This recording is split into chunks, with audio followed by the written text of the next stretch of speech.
des balises célestes de communication ou des dirigeables relais, une nouvelle ère des télécommunications. Dans un monde où l'accès à l'information et une connexion ininterrompue sont devenus non seulement un confort, mais une nécessité vitale. C'est pourquoi la recherche de solutions efficaces et économiques pour étendre les moyens de communication ne s'arrête jamais.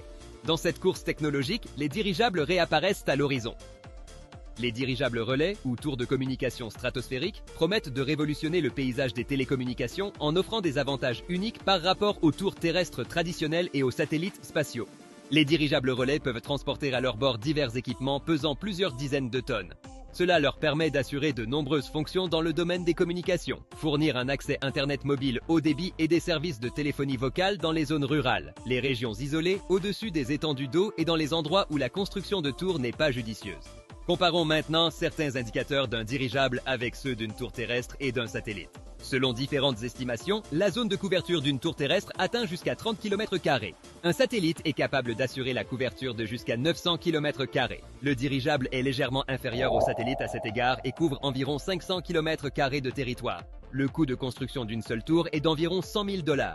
Un satellite spatial, comme son nom l'indique, a un coût de production astronomique, à partir d'1 million de $. Quant au prix d'un dirigeable, il équivaut à celui de 2 ou 3 tours terrestres. Chacune de ces créations du progrès technologique est utilisée à des fins et pour des tâches différentes dans le domaine de la connexion Internet et des télécommunications.